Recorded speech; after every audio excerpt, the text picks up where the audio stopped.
Greg and Richard right here on Talking Red.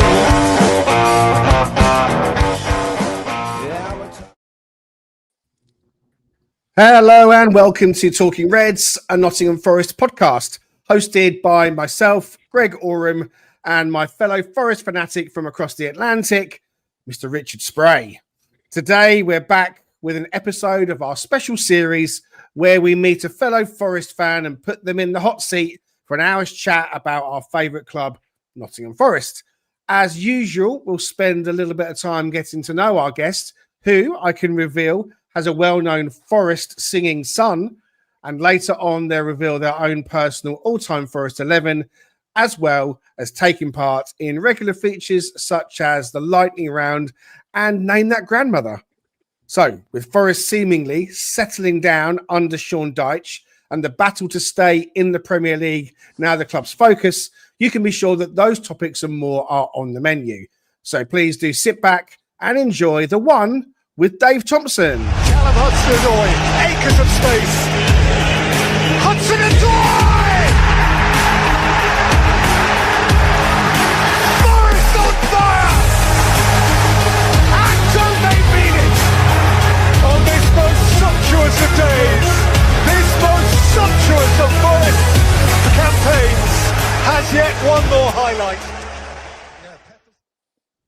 Great to have you with us, Dave, over in sunny Florida, looking very, very lovely weather outside behind you. How are you? Welcome to Talking Reds. Thank you, and thank you for inviting me on. Yeah, absolutely beautiful morning here, 8 a.m. Nice and sunny though, still even at 8 a.m. So sorry about that, Greg.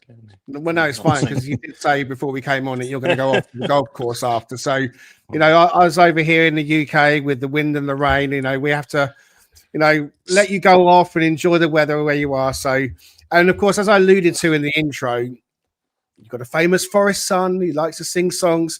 You are the father of the Garibaldi Bard, aren't you? That is correct. Yeah, he kept it quiet for a long time. No, not me being his father, but him being Garibaldi Bard, or maybe both. I don't know. He did. Yeah, I was very proud of him, as you know, and like, you know, I kept sort of saying, well, I know this, please watch this, and he kept saying, no, I want to stay, you know, anonymous. And I'm like, okay. So yeah, very difficult when you're a proud father. So well, yeah, we will talk more about that. Yeah, definitely. We'll talk more about that as in a moment or two. Just quickly, Richard, good morning. How you doing, mate?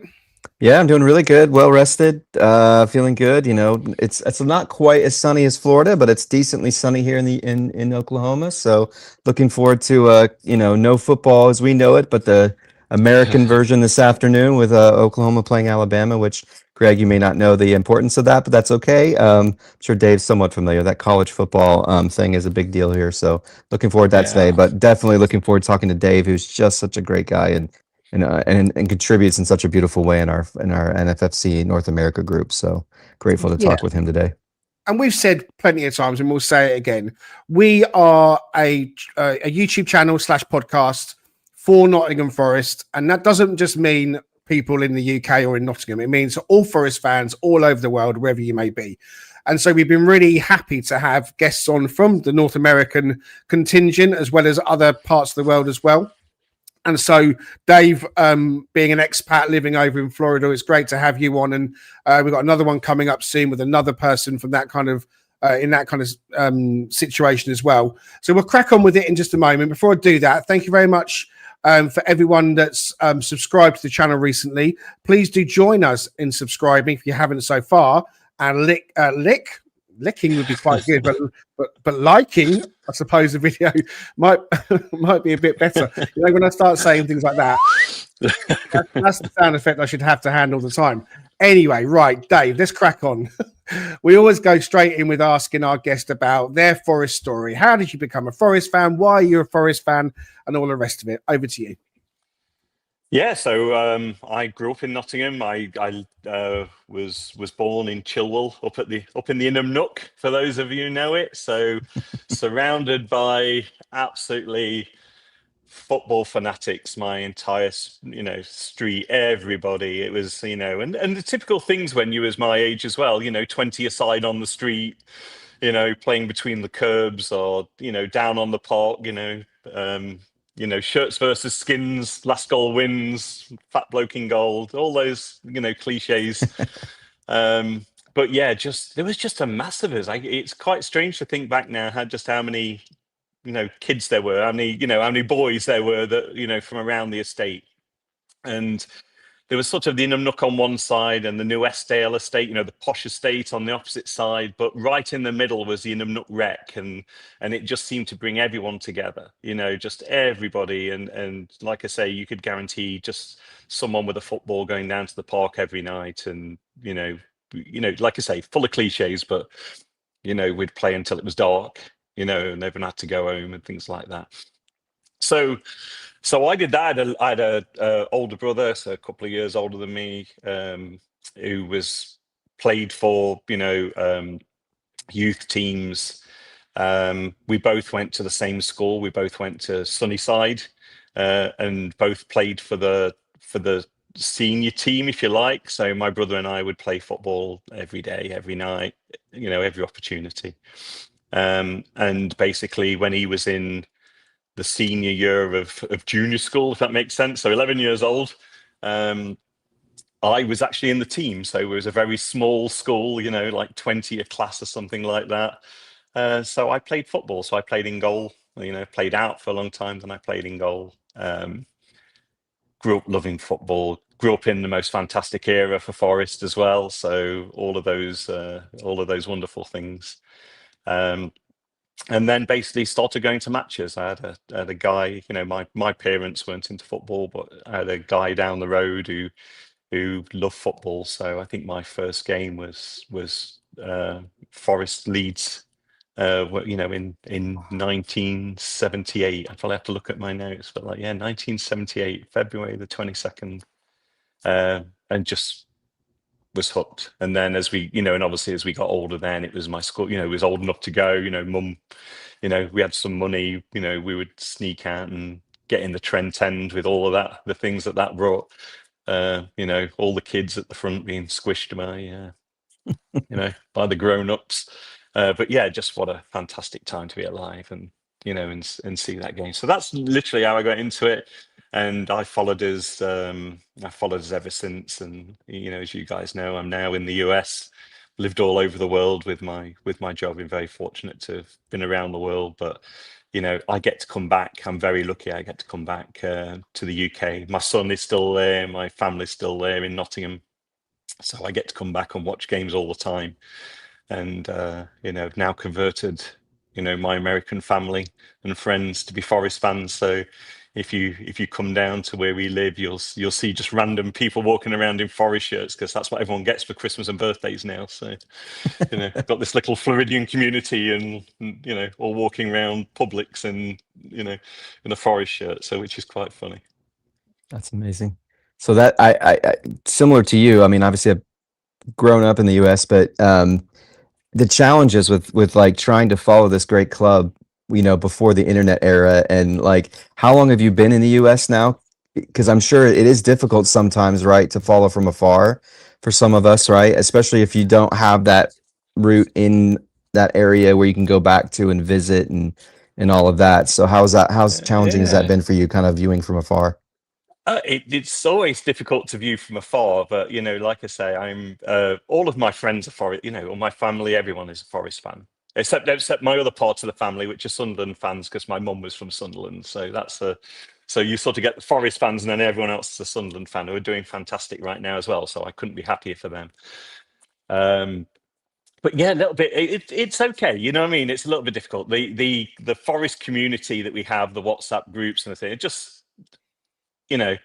such a lifeline for for fans like me. And as Richard, I mean, there's not a day that I'm not on there chatting away, talking about Forest, in our spare time.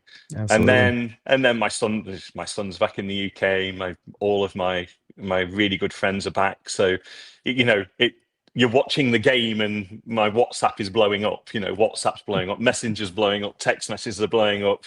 Fans I've converted to be Forest fans here, are texting me here, so and so is like, needs to do this. So it's a full-on commentary. I sometimes get to see less of the game as I do, I have to sometimes mute the mute the chat. But it's but I think that's a great a great lifeline. When I first moved to the US 9 years ago, I actually lived in New York, so I lived in Manhattan, and and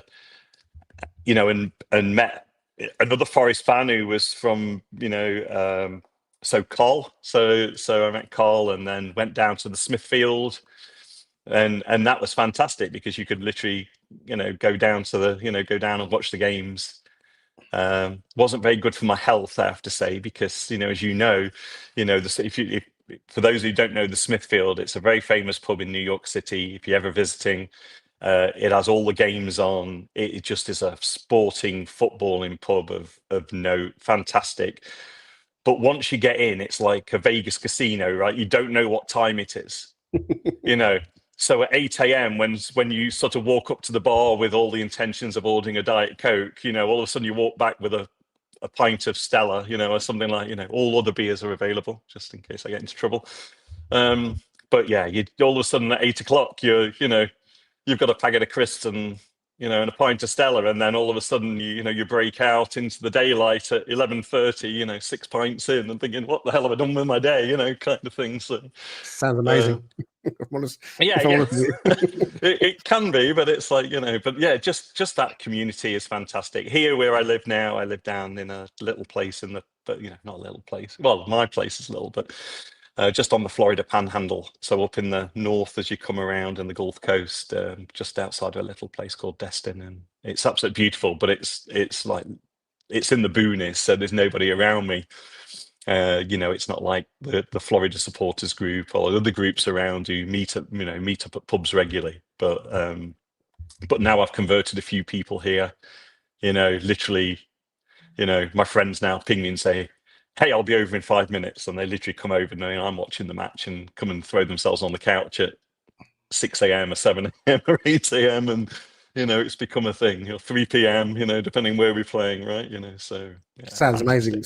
So it sounds fantastic. You've been in full recruitment mode by the sounds of things, and you've created your own kind of community. You your own community, right? You've recruited. Very good. Andrew Cove, the Grand Madness, is in the comments as I flash it up again. Who set up, I think, and leads the NFFC North America group, and calling you the legend of that group. And so, yeah, I think you've been a big part of that. And I was going to ask you about how important Forest groups such as that WhatsApp group and others are for people like you. I mean, obviously, I know you've just recruited a lot of your own kind of family and friends locally to you, but I guess I'm kind of thinking, if you go to a new place as a Forest fan, for example, you're in New York, finding someone else who you can share the experience with, if you can do that, is great. And these groups that are set up in different pockets of the world now, not just in the US, seem really, really important. Have you had a chance to meet up with any of the NFFC NAs at any point, or has that been something that you want to do? I have not. I mean, it's to my shame, really. I know they've had a couple of meetups, and every time there's been a meetup, I've been traveling for work. I've been somewhere else in the world. I won't go on too much about my job, but my job takes me all over the world, or took me all over the world. I'm very keen to know what you do now, because you sound like you've got the best job in the world. You can tell us, or maybe you're an MI5 spy. And I actually have just changed roles. So I now work for Adobe. So I work for Adobe in North America, and I'm responsible for a team who supports the world's biggest customers. I won't name them, but but I spent 22 years working for IBM, and again, started right at the bottom and managed to work my way up, and I've been like I say, extremely lucky that I've lived on 4 different continents. So I lived in Switzerland, I lived in South Africa, I lived in Dubai, and then that's what brought me to New York. IBM's headquartered there, so they brought me over, and that's been my life. So I literally have led their global teams and get to travel. Literally, it's somewhere. It sounds very glamorous, honestly, for those of you going, but honestly, I've been to so many cities where someone says, "Hey, how's Paris?" and I go, "I don't know. I got off in Charles de Gaulle and got in a taxi to my hotel, and then I went to the office, and then they got me a taxi back to the airport, and I got back on. So have I been to Paris? Yes. Do I know what Paris looks like? Not a clue. So seen the Eiffel Tower as I flew over, but so have most people coming back from Spain. So I mean, it's it's just a thing. It's a strange lifestyle. It's a living out of a suitcase and doing thing. But yeah, it's afforded me a great career, and I'm very lucky. And I've used and abused that, by the way. I've every time someone says, "Hey, can you please be in wherever," I go, "Sure." And and as you know from here, there's a lot of flights that go through London, so I get off at London, get on my flight, and when I'm coming back, I make sure that I fly back from wherever on a Friday and get off and go home and see my family and get back on a plane the day after a game or Monday morning. And I'm usually back in the States before most people are waking up, or the West Coast is waking up, so it's not too disruptive to my things. Fantastic. Yeah, I got to be honest. Oh, go ahead, Greg. No, please.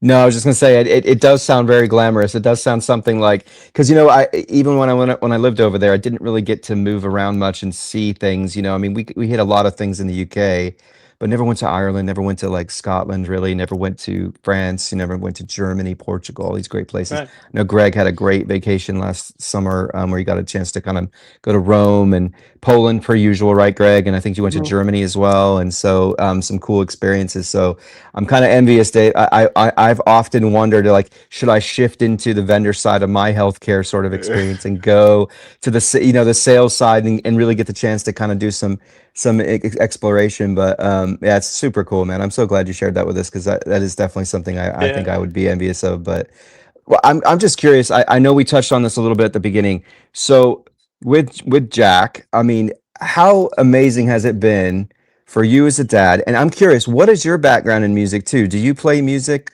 And is it kind of coming from you, this sort of passion and love? Because I think he maybe alluded to that, right, Greg, when we talked to him, but just growing up around music and stuff like that. So I'm curious if music is something that you do as like sort of hobby or passion. And then how cool has it been for you to see the reception of the Forest community to him and what he's created? Because it's such a unique like way of utilizing his talent, right? Because he said he was in bands and other things. I'm just curious from a parent's perspective, because I look at my kids and I go, oh man, when they do these things in life, it's so neat to watch them progress and succeed and find joy and passion in life.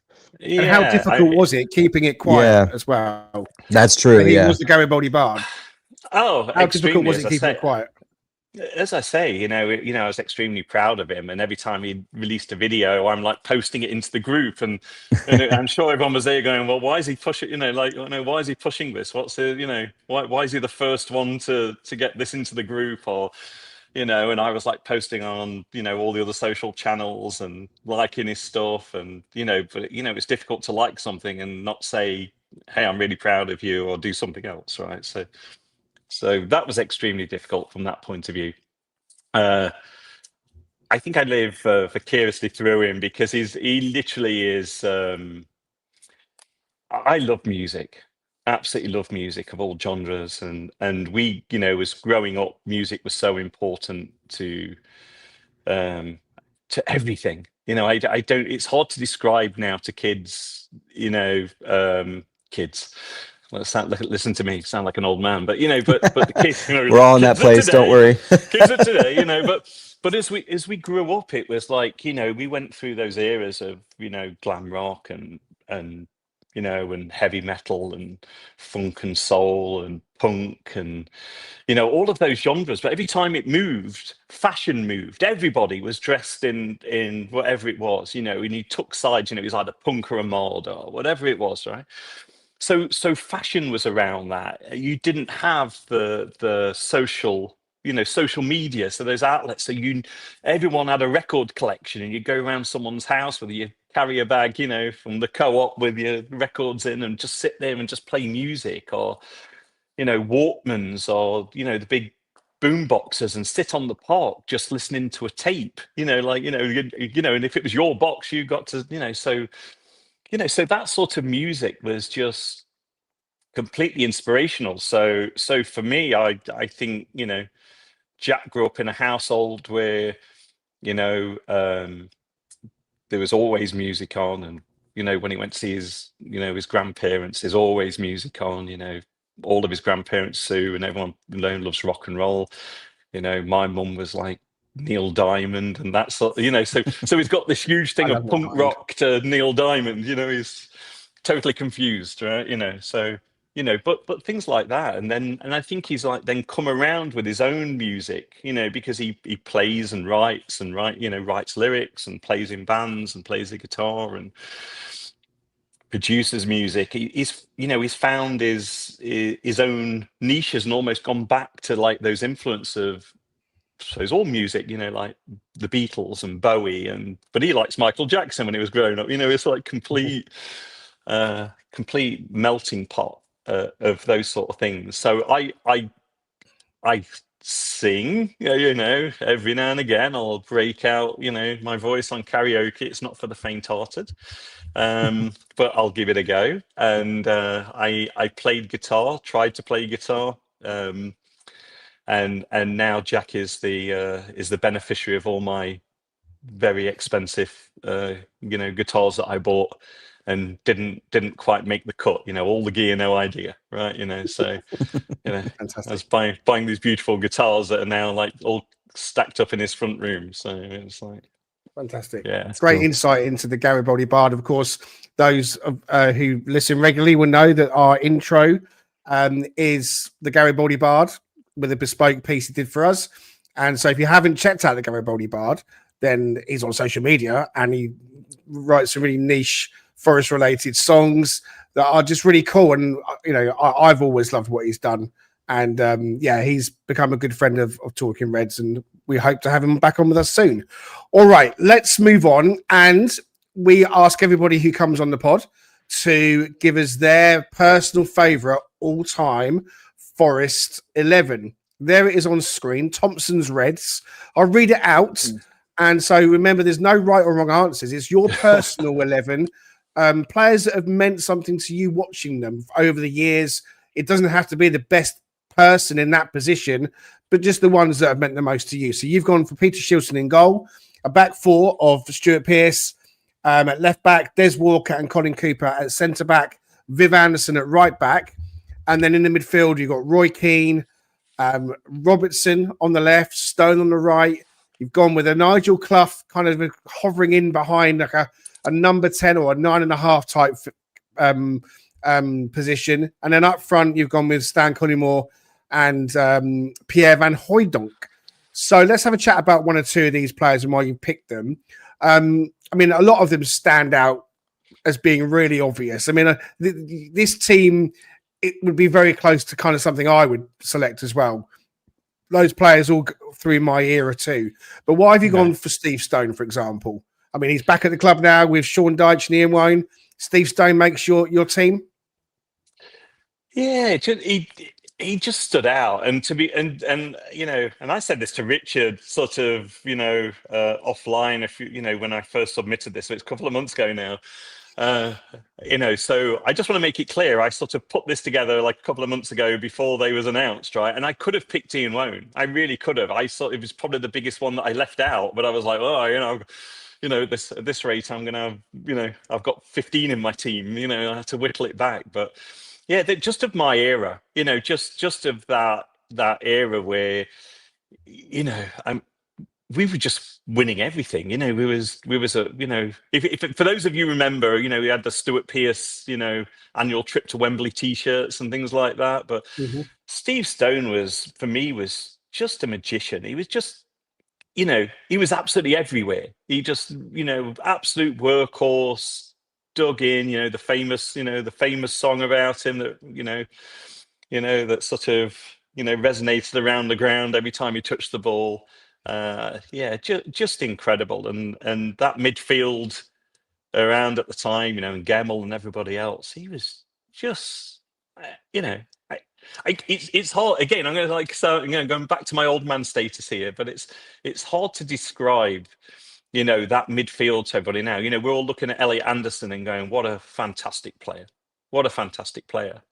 But like Forest had 4 of those across the middle. You know what I mean? It's.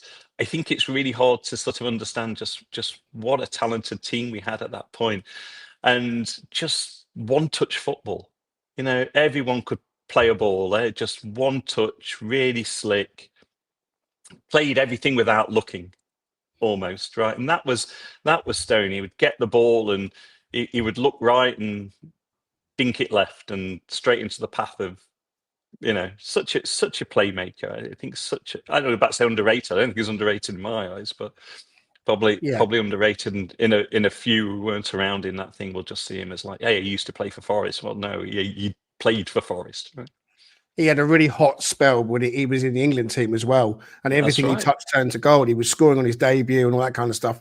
And another player that I've always loved is Colin Cooper. You've chosen Colin Cooper, but as centre back, we've always had a really good, deep selection of players you could have chosen. I think of Kenny Burns and Larry Lloyd and others like that, and Murillo even in the modern era. So you've gone for Colin Cooper. What made you pick him?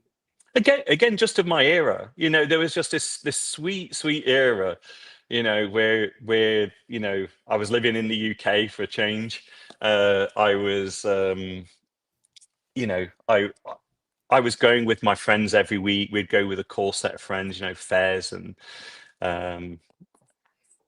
Colin, who's sadly not with us any longer. But we would go down, and I don't know if it's still there, so you have to forgive me for this, because I usually sit wherever I can get a ticket now when I get home. But in the Trent End, they used to have the betting. Can you remember? They may still have it. They used to have the betting booths when that arrived up in the Trent End. So myself, Fez, and Colin would always put 10 quid on the thing, and Colin Cooper always used to be something like 10-1 to score the first goal or something like that. And because he used to go up for corners, he typically used to score one of the first goals. He was a fantastic defender, but also fantastic going forward, and contributed as I don't know the stats. Someone will probably tell me or pull me up on it, but I, from the defence, he scored goals like you wouldn't believe, right? He used to go up, score goals, and we used to win so much money off Colin Cooper. I feel like he's probably paid for half of my young adulthood or something like that. But yeah, just of a fantastic era. Him and Chet were just immense, and as fantastic as the team were going forward. You have to have a bedrock, and so he just the memories of him popping up and winning me lots of money is probably it's probably the thing that sticks in my mind. We'll talk about one more player, and I will say that I always find this inclusion controversial, because I just couldn't bring myself to include Pierre Van Hooijdonk, but you have, and that's fine. With all the strikers we've had, we've had some great strikers over the years. I'm thinking of Tony Woodcock. I'm thinking of Gary Birtles. I'm thinking of even Chris Wood now, in the Premier League and so on. But you're going for Van Hooijdonk. I need you to justify it, Dave. Come on. I can justify it. I taking the personality out of it and what he did to this club, which I'll never forgive him for, like everybody else, right? But if you can get past that deep ingrained, I won't use the word, but if you can get past that, what an exceptional talent!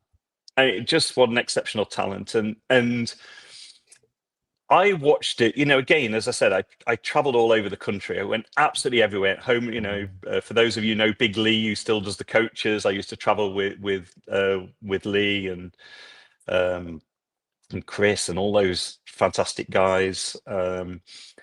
Went all over the country, and I remember just in the season that we got promoted, going to Birmingham, and we was losing. It was so tight up at the top. We won the league by 3 points, I think it was, if my memory serves. And going to Birmingham and know it was going to be a tough away game, and we needed to win everything because Borough and everywhere were just winning everything. And I was just stood behind that goal, and probably see me in the in the thing, but just watching him just turn that game around, just 2 pieces of magic, just turn that game around. two fantastic strikes. And every time he was over the ball at a free kick or something like it, just, I mean, you stood there behind the goal thinking this is going in. It's like when Pierce took one. It was like as soon as he stood over the ball, the whole ground just held its breath, knowing it was going in.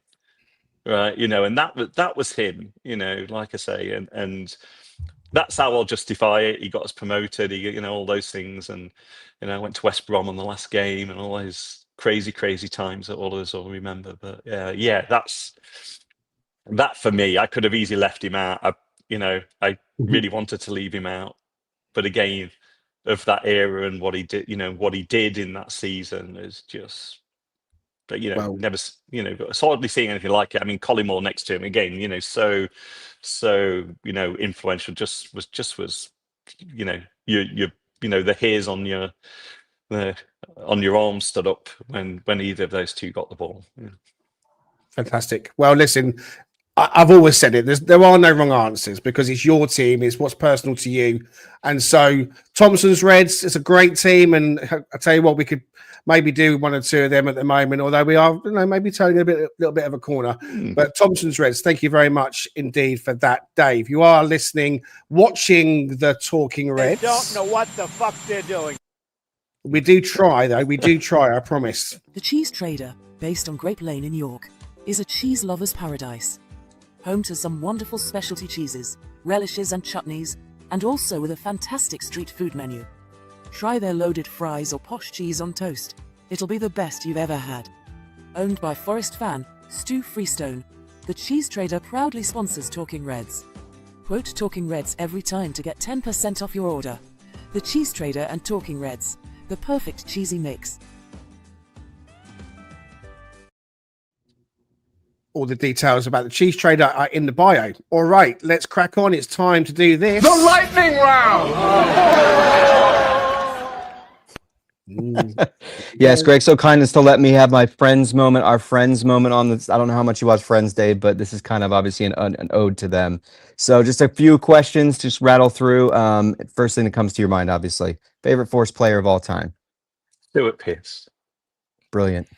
What was your first Forest match live? I think you may have mentioned it earlier, but it was Forest versus Leeds in 1978, and I think it was, and for Leeds, and this is going to be embarrassing to say, but that Frank Gray goal for Leeds was just one of the best goals I've ever, and I was literally behind there in the West Bridgeford end, and just an incredible goal, but an incredible match. He played in the second European final, didn't he? So yeah, I watched that goal. I was glad he came to us. So.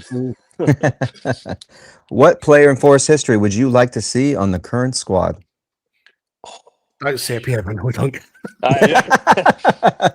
We haven't had enough controversy. We're done with that. Probably Collymore. I think for seasons we have missed. We do. I absolutely love Chris Wood.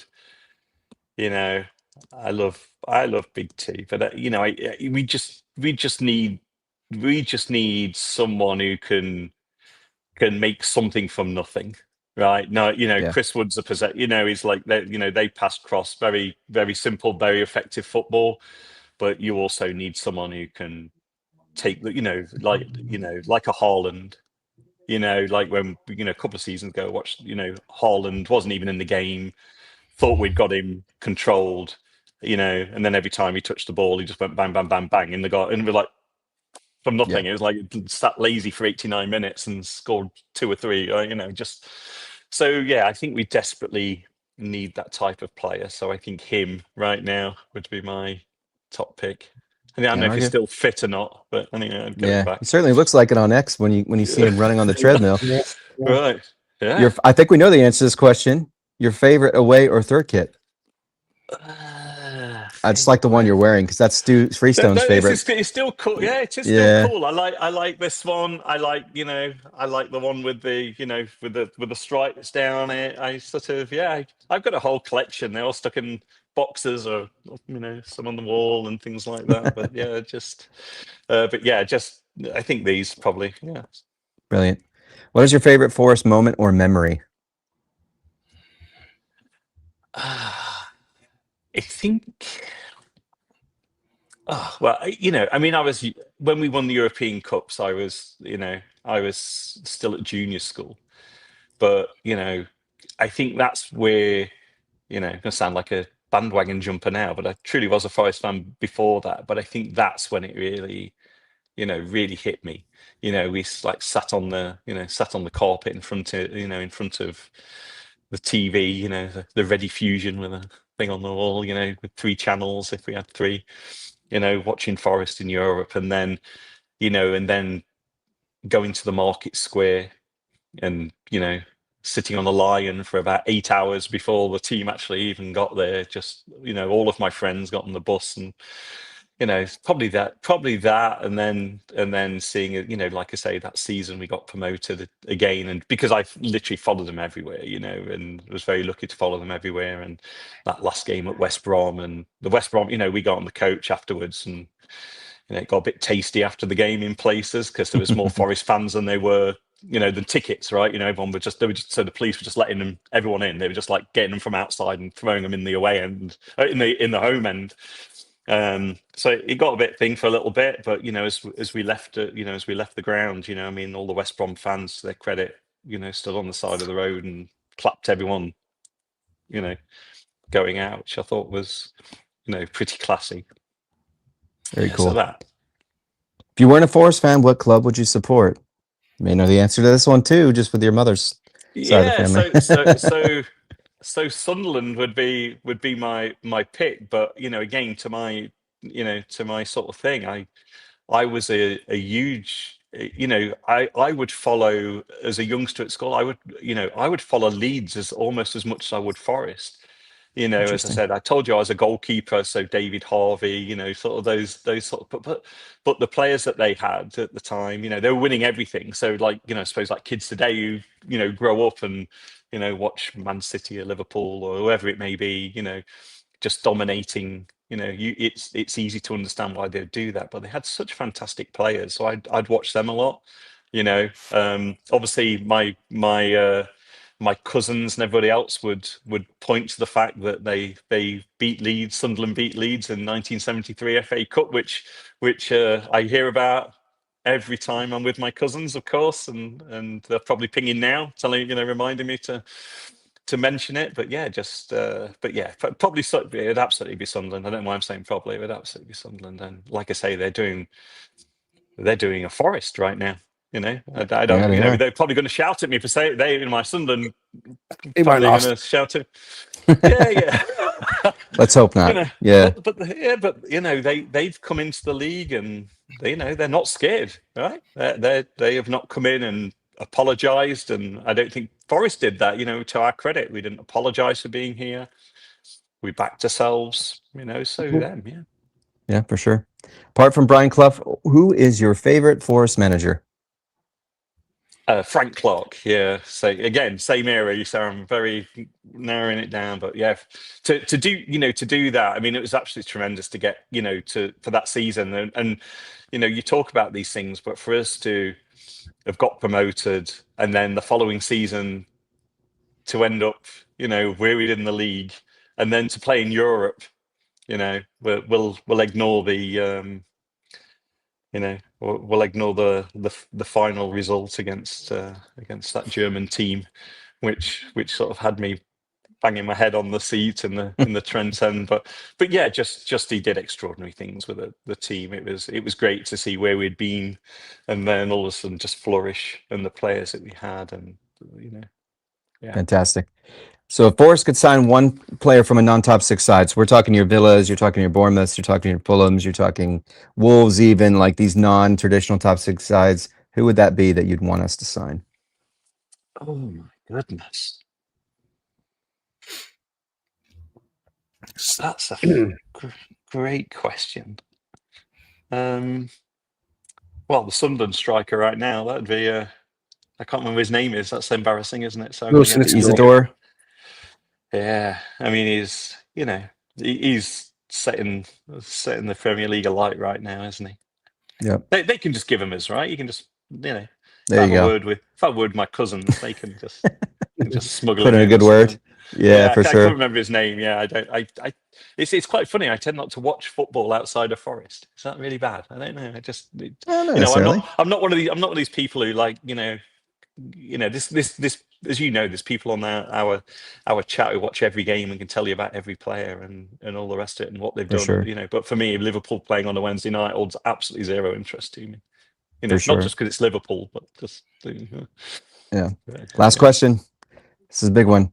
Forest win the Premier League, but then are then relegated into the Championship for the next 25 years. Would you take it, Dave Thompson?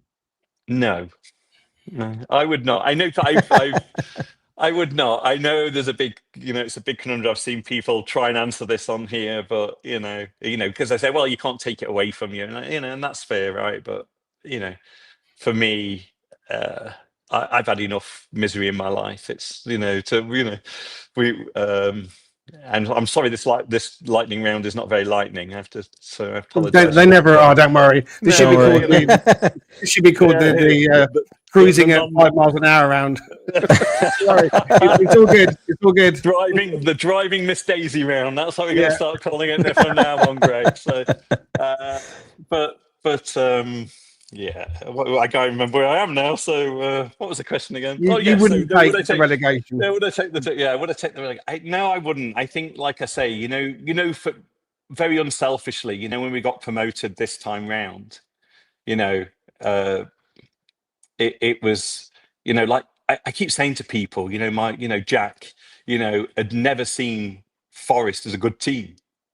I mean, I'm not even joking. Some of the kids out there are just, seen us in League One and the Championship, and and Port Vale on a wet Wednesday, and just, I mean, just miserable.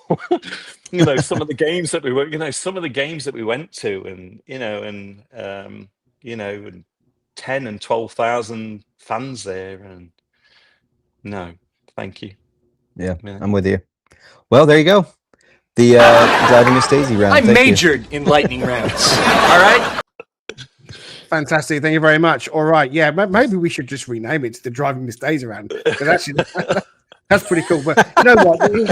It's designed to kind of spark some Forest conversation, and we're going to have more of that now as we go into the last sort of part of the episode. And bring us all the way up to date, Dave. Keen to get your thoughts on the last 4 months at Nottingham Forest, because it's been quite turbulent. There's been lots going on, and we haven't got time to go through all the ins and outs of everything. But just give us a summation of how you've been feeling all the way back in the summer. We were anticipating a great season, and then the Nuno situation happened, and then the Ange situation happened, and all the rest of it. So how has it been for you over in America? I know you've been back and at games as well, but just as an observer, as a Forest fan of all those years, how have you found it? Yeah, frustrating, probably like everybody else. It's I mean, like all of us, from last season, we're thinking, hey, we've got a great system. The spirit in the camp, I think I talked about this when I, went back and did some media stuff and thingy, but the whole city, from Cooper, from Cooper's time to Nuno coming in, completely engaged with the fans. For those of us who are lucky enough to go back or still live there and go to those games, the city just comes alive on match days. And I'd go, after the game, I would go into town and just everybody buzzing. Every bar you went into is full of Forest. Everyone's singing, it's like the whole night, sort of thing. Just absolutely incredible. And then we sign all those players, and so you on paper, I know we don't, as the famous quote goes, we don't play on paper, but just so excited, just like, wow, look at this. We're going for it. We're not just a one season wonder. We're, Marinakis is putting his money where his mouth is. He's backing the manager. Is doing all of that, and then the weirdness of the press. That press faded thing. Press conference. Yeah, and just a throwaway comment, and for me it was just a throwaway comment, and it was a bit tilt your head, but it was like, okay, well, I understand what he said, because the week before he'd basically said, hey, I don't think we're ready. I don't know. It's like, fair enough, right? He's the manager. That's the head coach, and I was like, okay, they're fair comments. He's allowed to say those things, right? But the fallout from that was just incredible, and and I say to people, I defend him. I don't care what everyone has their own opinion of this, right? But I will defend him, and the reason I defend him is because I don't know the facts. I don't know the facts of what happened behind the scenes. I don't know what the facts with him and Edu and all of that was, and then Marinakis came out in the middle of the week and and said, hey, we're going to sit down. It's all fine. We're a big family, and then the dreaded backing of the manager statement, and he was gone. And then I think what surprised me the most was the appointment of Ange. I mean, this is no word of a lie. I saw him come up on the bookies, and on the bookies things, and we all talk about it. Like I say, we chat on the group every day, and his name got mentioned, and I laughed. I just thought it was a joke. I just thought it was the usual things. Everyone goes in there. There's always a. They might as well put David Platt in there or something like that. It's my least favourite Forest manager. So I just thought it was really odd. And no word of a lie, I'm literally working, and up pops a thing from my cousin, from Gary, who's a massive Sunderland fan, and he said, "So Ange it is then?" I'm like, "Ange it is then what?" And he said, "Well, as your new manager." And I was like, "Yeah, not happening, not a chance in the world.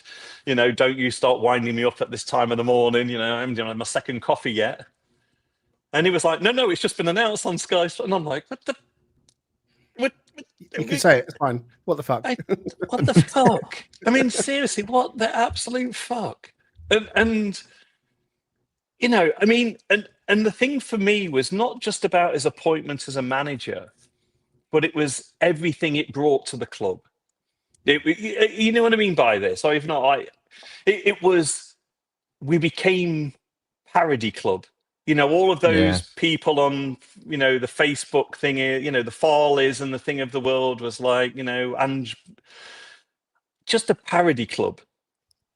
And I was like, I can't deal with that. You know what I mean? We've done this, and now every week it's gonna, is a bit of a one-trick pony. I think he's got his six coaches that he talks about, but just miserable. And I didn't think it would work out, and I wanted to be proven wrong, but I couldn't see how I was going to be. Just the style of football from just polar opposites, complete polar opposites of things. And he came in, and it was all about him. I don't think he mentioned the fans once. Maybe someone's going to put me straight on that. I don't think he mentioned the fans once. Don't think he cared. Don't think he cared about the city. And all of a sudden, the years of all of that fan, city, club, player engagement and spirit that we'd seen was just gone. Yeah, I think. Great. Yeah, you're right. I mean, not only did you see the product on the pitch degrade, right? It was just the whole air around the way the dressing room was, everything, because you never really saw any of that. I mean, Ina was obviously not, I don't think he was even posting as many videos, if any. Obviously he's injured, so he's focused on that too. But yeah, it's just unfortunate that we had to endure that. But I mean, so now with Dyche, I mean, I know that, as you referenced, we see varying perspectives on things. Many people, it's probably the other direction as well, kind of like, this is sending us back a little bit. Are we really going to get this sort of stale, like uneventful sort of style of play, and you just sort of become bored watching it and so forth? But I mean, how do you feel about it? Because I think it is it's certainly a 180 from where Ange was, right? Probably not as much of a 180 from where Nuno was, but just a very different type of. But he's got the cachet in terms of connecting with the fan base and knowing the club and understanding the community and all that. I think so. I'm not too proud to sort of say, I know when you're wrong and when you sort of thing, right? So, we can all reflect, right? But if you'd have offered me Sean Dyche straight after Nuno, I'd have thought you were bonkers. Absolutely would have thought you were bonkers, right? Would I have taken him? No. would I have taken him 2 months ago? No. When he came in, I was like, no, we're just like, we're now veering from one disaster to the next, right? Very ungracious of me for thinking that, because when he came in, and obviously with the association of Wone and Stone, I know we've been down that route before, so we've all been burnt with some of those things as well, right? But I think just with that reconnection to the club and to the city, and because he was there and he gets it, and what I do like about him, which as much as I love Nuno, Nuno was very monotone. Right? You see his press conferences, very matter of fact, very, very press savvy, very, I'll answer enough of this and shut you down here and say what I want here. And, next man up and all those wonderful things that, we could all sort of think to. But I think Sean actually brings a connection and brings a passion back. And I think I've seen that turnaround in the team. You can see, not from the first couple of games, but I think you can see now that the players connect with him. He's brought back some fun. And I think his personality is what is needed right now. And you can see the spirit of the club lifting again. He's very eloquent with his words towards players, like you see him talking about Yatesy and Elliott and all the players, right? Is very, and plays himself down, which also, like, right, is not the big I am. He's not a thingy. He if he makes mistakes and he talks about it, he says, I'll learn. I really like him. I don't know what it is. It's just something about him that I really like. Timing, I think, as well. You said you wouldn't have wanted them at a certain time before, and I think I agree with you. But it's about, and he talked about it as well in his first press conference. Yeah. It is about timing. It's about, sometimes one manager might not suit a club at this point, but things change and circumstances change, and actually he becomes the right fit at a different time. So, I think that he's definitely come into the club, and he's a player, he's a manager I think we needed. And the performances have definitely helped everyone feel a lot calmer about the situation, and the results have made us feel calmer. The Leeds result has really meant that this international window, as far as I can tell, has been a much more pleasant experience than the last two. Because had we lost against Leeds, I think it would have been really, really demoralising. But we don't sit in a position that any of us wanted. But certainly, I think with his team and his staff in place, we're going in the right direction. So we are nearly out of time. We've got time for a couple more questions. So there's going to be quick answers, Dave, if that's all right. It's been a tough season. So who's impressed you the most player-wise? And also with January on the horizon, what would you like to see Forest do in that window, if anything? So who's impressed you the most and the January window?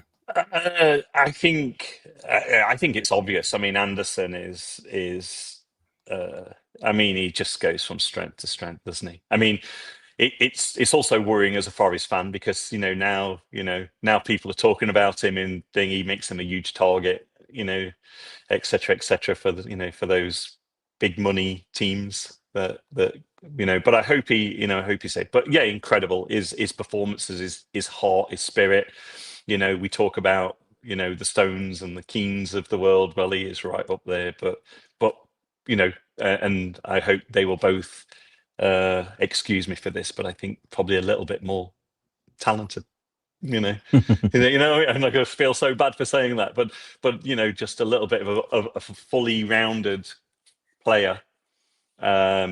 Just his heart and spirit for the club, I think, is just exceptional. So long may that continue, because I think without him, I think right now we'd be struggling. Right, that's my honest opinion.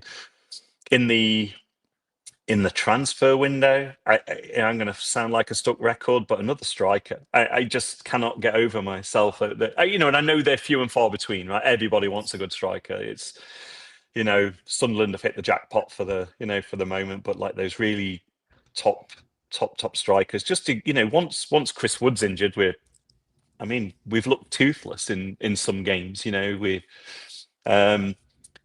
I think some of the players that have come in, as well. I don't know whether they've just not had enough game time, but I was really excited about some of those players that came in, and I've seen a couple of them now, and some of them should go straight back out.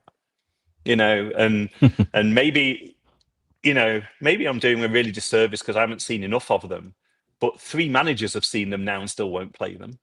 Something's not right. And if it's the move, if it's they're not settling, if it's the style. I mean, it can't be their fitness, right? They've been here months. I mean, someone said they look unfit, and I was like, well, you're a professional football player. You should be out getting fit. Not just the 2 hours you turn up at training every day, but that's on you.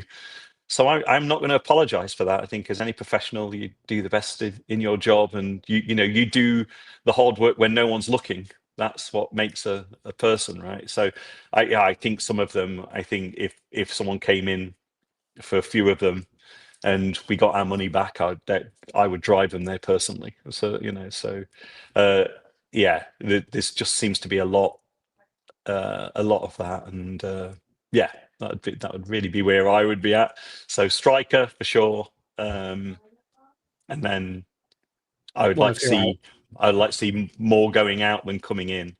And if I could have anything for January, it's probably Olaina back. Yeah. Well, yeah, we'd all take that, wouldn't we? For sure. He kind of he brings the vibe back. He brings the sort of cohesion back to that back line. But I have one last question in this sort of state of force sort of grouping of questions. But so with what we've seen from Elliot Anderson, clearly on the club level, and what we've seen, and you touched on that, as what we've seen on the international level, I guess I'm curious to know, there's like a couple of elements of this that I'm curious to get your thoughts on. How do you see Morgan Gibbs-White's role now shifting because of that? Because Anderson's kind of become the focal point, right? But what we do know is that transfer window is looming on next season. I know we've got a lot of months until the summer is coming, but his stock couldn't be any higher probably. Hopefully he doesn't get injured, heaven forbid, knock wood. But what do you think? Do you see him leaving next summer? So what do you think Morgan's role is now? Do you see Anderson leaving next summer? And then the last thing is, what price would you need to see for that to happen for Anderson?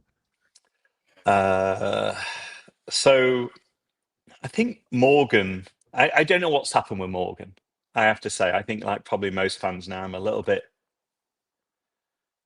aghast at Morgan right now. And I don't know, again, I don't know the facts of what happened in the summer and this thing, and who manipulated what for what reason. And, I thought it was pretty poor from him, to be quite frank. It's not something I will never forgive him for, but I think it was pretty poor.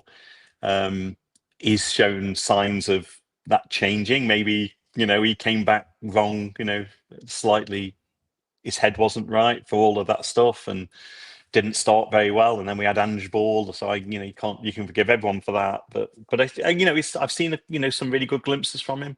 But I think he's, like you say, his role slightly changes. Not quite sure that's going to pan out like with Elliot, but I hope they find a rhythm together rather than it's not an either or for me. I think it's they need to find a rhythm together, and if they do, we can go back to having those incredible teams. But again, Morgan's role changes and Elliot's role changes because of the fact we don't have 2 dedicated strikers, in my humble opinion. So I'd like to see that.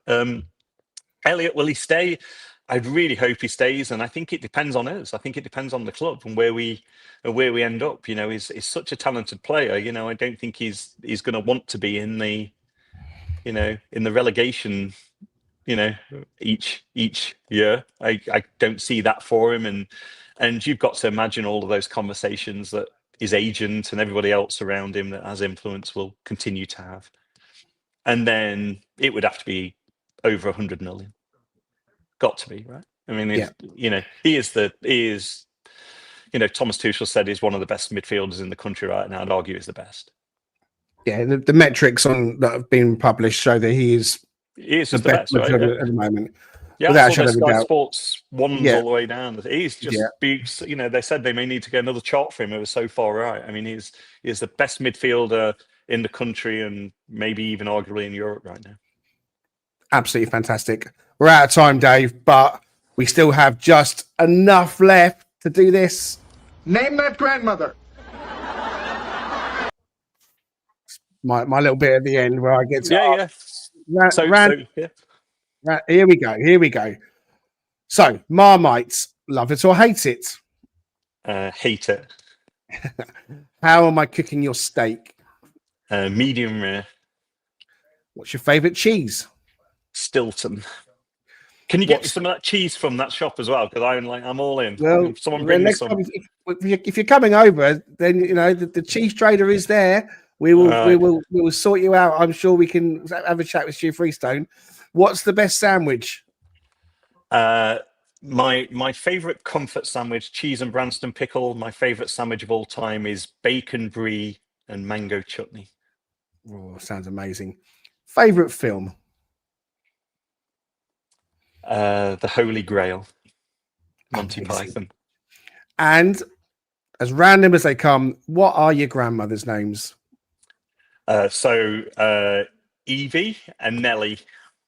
Oh man, they're proper amazing names, right? They are proper grandmother names, and we salute grandmothers and grandparents wherever they may be. Absolutely fantastic. And as I've said many times, Richard Spray inherited the love of forest from his dear departed grandfather. So we absolutely make sure that grandparents are acknowledged. All right. So as I say, that does bring us to the end. Dave, it's been a real pleasure having you come on and join us. We know you're about to go off and head to the golf course. So hopefully your day has been set up nicely with a bit of forest chat.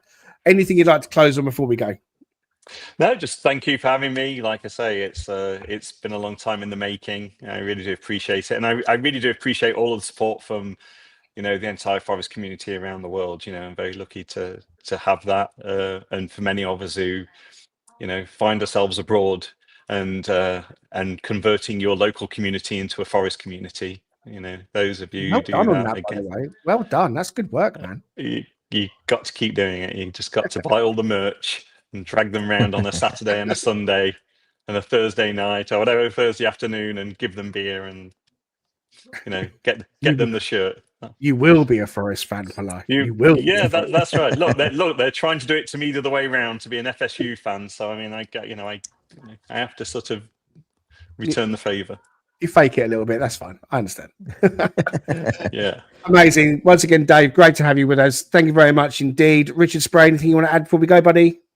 No, it's just great when you, it's so hard to always tell tone and intent and personality in every situation where you're only reading things off of a text message in WhatsApp. But you're just like Jack, man, just like the coolest, most humble, kind people. So, yeah, I mean, you that emanates from how you correspond with all of us, and it emanates just in terms of meeting with you face to face, which is brilliant. So hopefully one day Greg and I will be able to treat you to pizza and a beer at the Nav, and actually join us for a match or something, since that's become an annual thing, at least for me.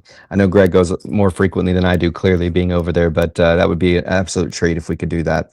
Yeah, especially if we could bring Jack in too. That'd be great as well. Yeah, I'd love to. And New Orleans. I'm going to New Orleans. Oh, brilliant. I'm doing it. Excellent. Yes. I will go there too. I will be there as well. Amazing. Sure. Yeah. If you have liked this video, please do go ahead and hit the button. You can subscribe as well to the channel. And if you're listening on a podcast somewhere, thank you for tuning in. And if you want to go ahead and leave us a review of the 5-star variety, please don't let us stop you. That would be fantastic. We'll be back soon with another episode. We're going to start back in with the games coming back after the international break. So we'll be previewing Liverpool next week. We're going to have another one with squeezed in before that as well. So we'll be back in the next few days. We're keen to have Forest fans from all over the world. Come on. We've always said there's a guest chair there for the One With episodes. So if you fancy being in the hot seat and you've got something interesting to say about Forest, then you can get in touch with us. And if we can try and set something up, we certainly will. In the meantime, thanks ever so much for tuning in to Talking Reds. We'll see you soon.